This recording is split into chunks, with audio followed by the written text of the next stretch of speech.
வணக்கம். இன்றைய பதிவில் ஒழுக்கம் உடைமையின் 5வது குறளை நாம் காணலாம்.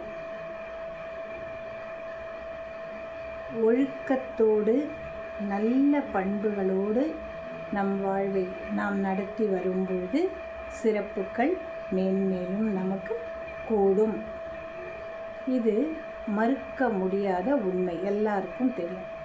நல்ல பண்புகளோடு ஒருத்தர் இருந்தோம்னா அவங்களுக்கு சிறப்பு தானே ஒழிய எப்பொழுதும் இழிவு கிடையாது, இல்லையா? அப்போது இப்போ இங்கே எந்த குறளில் என்ன சொல்கிறார் பார்க்கலாம். அழுக்காறு உடையான் கண் ஆக்கம் போன்றில்லை, ஒழுக்கம் இலான் கண் உயர்வு. அழுக்காறு உடையான் கண் ஆக்கம் போன்றில்லை, ஒழுக்கம் இலான் கண் உயர்வு.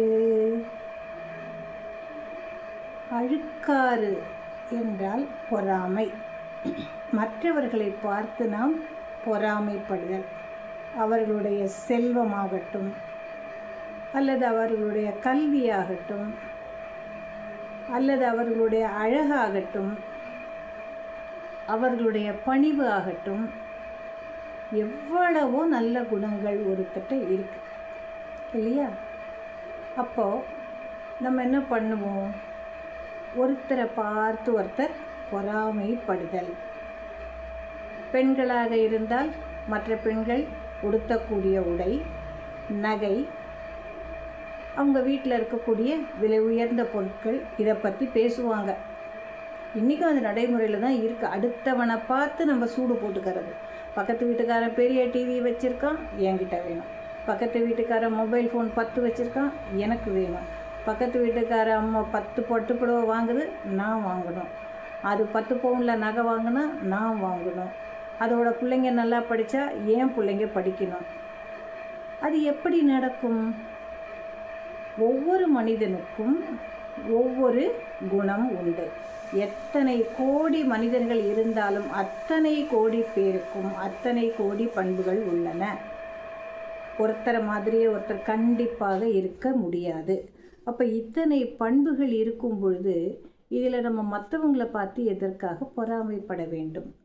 ஒருத்தர் நல்ல பெரிய பங்களா கட்டியிருந்தால் அந்த பங்களா எனக்கு வேணும், அதே போல் நான் கட்டணும். அப்போ என்ன செய்வோம்?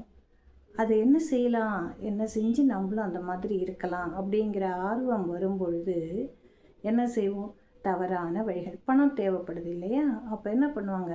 தவறான வழிகளில் பணம் வந்தால் கூட பரவாயில்ல, பக்கத்து வீட்டுக்காரனை விட இன்னும் ஒரு 10 அடி சேர்த்து பெரிய பங்களா எனக்கு இருக்கணும்னு நினைப்போமே தவிர இந்த வச்சு நமக்கு பின்விளைவுகள் என்னங்கிறத யாரும் யோசிக்கிறது கிடையாது.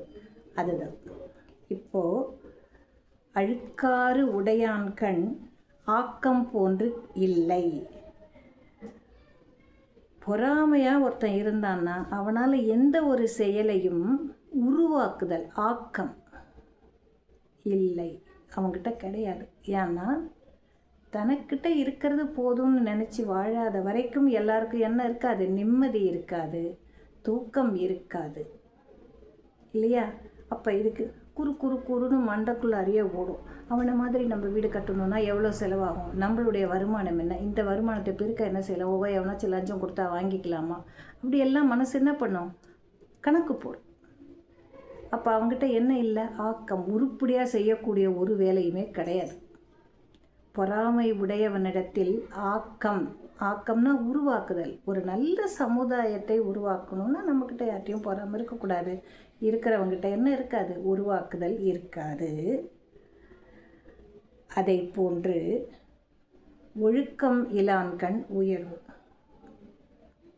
இப்போ என்ன சொல்கிறாரு? பொறாமை, ஒழுக்கம் இல்லாமை, இது ரெண்டையும் அவர் சேர்த்துக்கிறார்.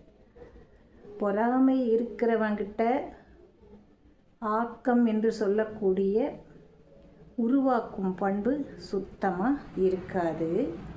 அதே போல் ஒழுக்கம் இல்லாதவர்களுக்கு ஒரு நாளும் உயர்வு கிடைக்காது. ஒழுக்கம் இலான் கண் உயர்வு. ஆக நம்ம என்ன பண்புகளை மேற்கொள்ள வேண்டும்?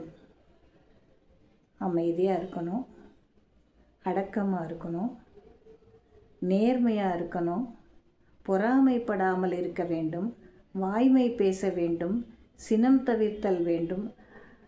பெரிய பட்டியல் அது. அந்த பட்டியல்கள் அடங்கக்கூடிய ஒரு 4-5 குணத்தையாவது நம்ம என்ன பண்ணணும், மேற்கொள்ள வேண்டும். இதுதான் அழுக்காறு உடையான் கண் ஆக்கம் இல்லை. அவனால் எதையும் உருவாக்க முடியாது. அதுபோல் ஒழுக்கம் இல்லாதவனிடத்தில் ஒருபோதும் உயர்வான எண்ணங்களும் வராது, அவனுக்கு உயர்வும் கிடைக்காது, அவன் இழிவான கீழ் நிலையிலேயே இருப்பான் என்கிறது இந்த திருக்குறள். சரியா? நாளை அடுத்த குறளில் நாம் சந்திக்கலாம்.